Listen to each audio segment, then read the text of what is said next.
Marvin, M-A-R-V-I-N, McKinstry, M-C-K-E-N-S-T-R-Y. First of all, I want to thank all of our local and national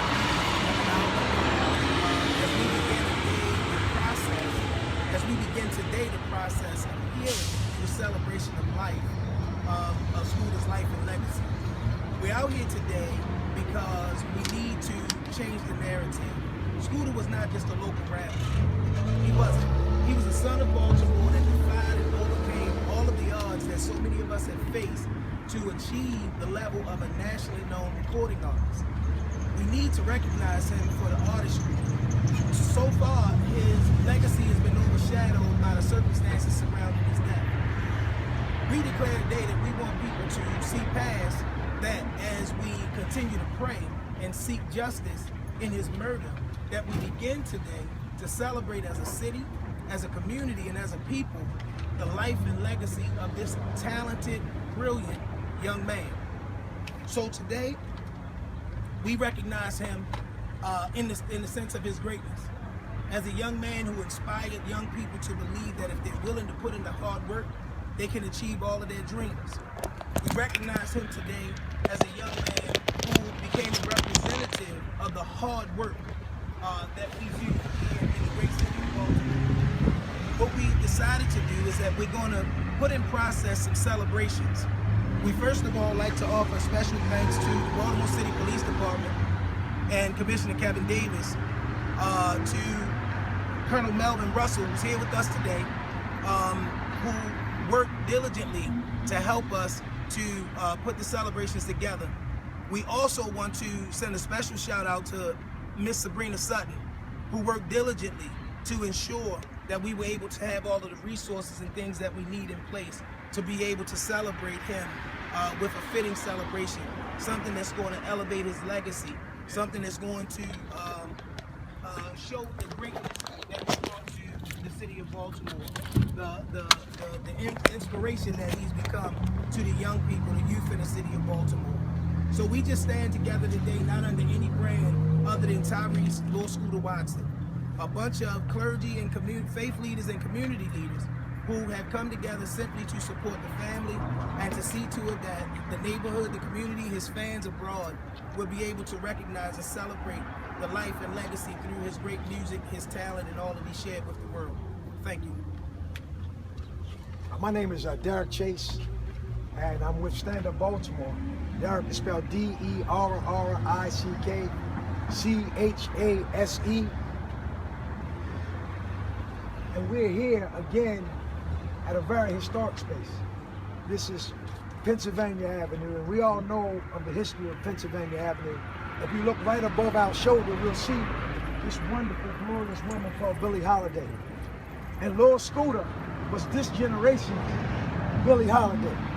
So it's only befitting that if Billie Holiday transitioned on last Sunday, that we would do something to honor her legacy, her impact on not just her family, but her impact on her direct community, her impact on the national community.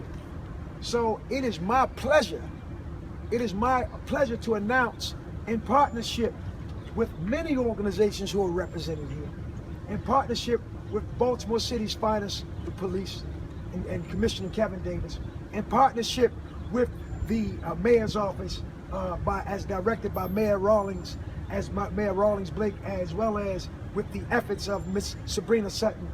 We're announcing a community partnership to celebrate the life and legacy of Lor Scoota. And a lot of people don't really understand his impact.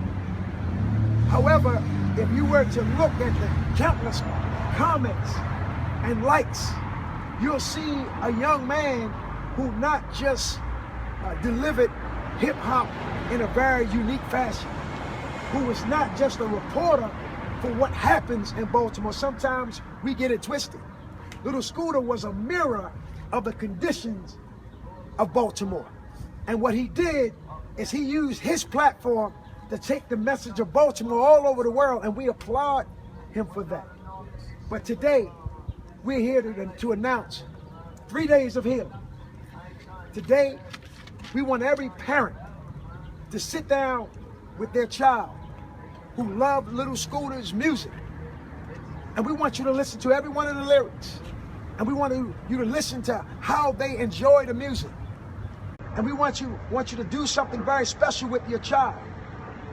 Now, tomorrow is going to be a wonderful day at Wally's funeral home from 11 to 7 p.m. We're going to give Scooter the opportunity and the world the opportunity to come and see Scooter in this very glorious moment as he transitions to what's coming next. So we're going to be at Wally Funeral Home, and in particular from 4 to 6 at Wally's Funeral Home, we're going to have various hip-hop artists from this community to perform and to celebrate this young man's life. Now, that's Thursday. On Friday, at 11 o'clock at the Empowerment Temple, we have an opportunity for the first hour from 11 to 12 to have the viewing of Scooter's body. At 12 o'clock, we're going to have the actual funeral. And then, and this is what makes it wonderful, what makes it beautiful, we're going to block this community off. And we're going to have the repast, the community's repast for Scooter right here. And there's a sign over there that says the Royal Theater. And that Royal Theater was where the artists from this community came and they performed, and the artists from the national community, and they came and they performed and they delivered. Well, we're going to take that sign and we're going to change that sign to say, rest in peace, Lor Scoota. So on Friday, we're going to be here. So we thank all of the media for coming out. We stand in partnership with the city. We stand in partnership and in love with the family. And we just thank all of you for coming out and being a part of the ceremony. Thank you. Good morning, everybody.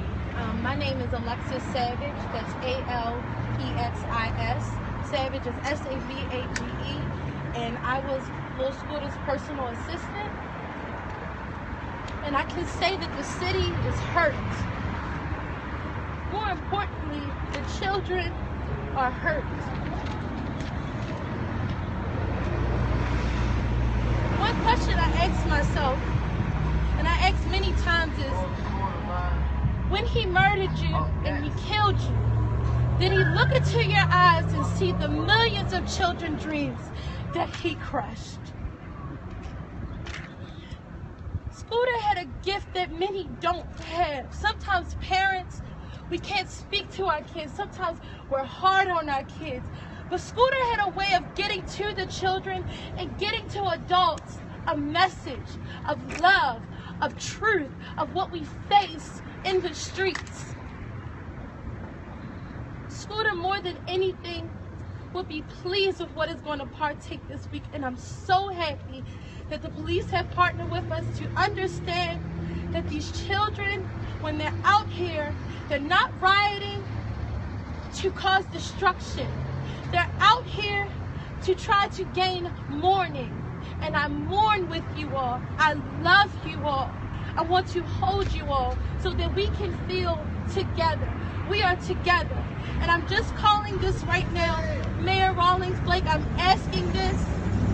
The city needs to be at a standstill. We are a city that continuously moves fast, and sometimes we move too slow. Scooter died on Saturday, and on Sunday, everything functioned in the city as if nothing ever happened. The only thing that partook was Instagram, was social media. We really need to remove certain things so people can have a chance to sit home and think and to learn what love is. Love. If we teach our children love, they would know the value of a life, and they wouldn't think to take someone's life if they knew that someone loved them. And we love Scooter. I love Scooter. And I promise and I vow that his legacy does not end after Saturday. Thank you. Good morning. My name is Nicole Chang, and frankly, how you spell it does not matter to me. What matters is that you receive our message. We will no longer allow political agendas to divide our city. One more time. We will no longer allow political agendas to divide our city. Our schools must and will become a safe haven for our children. Our family-based communities, churches, synagogues must and will become a safe haven for our community. My mentor said something that stuck with me. A lot of times we say our children are the future. They are not. Colonel Melvin Russell told me, and I'll never forget it, they are our now. They don't have a future if we keep going the way that we are going. And so with that, we would like to give a very special thank you to Dr. Wilson, President of Morgan State University, Dr. Banks, and Dr. Lawrence, also from Morgan State University, who has reached out to us in partnership with all state entities to create a summit for our young people. What we would like to do is create a platform for our young people to have an opportunity to sit down to those decision makers and tell them directly what it is that we're doing correctly, what it is that we're doing that's not working, and what they need from us. We're not going to coach our children. We're not going to tell them what not to say. We need you in here to hear what they have to say. We are personally calling out our mayor, our mayors to be, whichever that may be, and that's still not decided, Mayor. That's still not decided. You need to step up. All of you. We're calling you out. Our children need to sit down and talk to you. We will be doing a summit in August that will be announced. Again, collectively, we would like to thank all and each and every one of you for coming out. We want to give a big and special hug and shout out to Miss Sabrina Sutton. Without her help, none of this would have been possible. Thank you, Sabrina. We hope that the rest of City Hall can take notice from your example. Thank you. We have one more, and I believe it's very fitting speaker, a member of Scoota's family. Charlie is going to come and address you guys.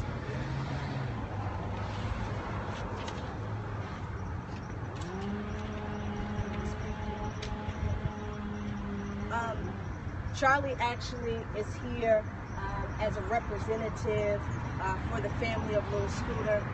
He stands in support. However, opted not to speak today. We hope that you all can accept these wishes of him and also the family. But we thank him so much for coming out and showing support and his love for Lor Scoota on behalf of the Watson family. This is going to conclude our press conference for today, and we are not accepting any questions. Thank you so much.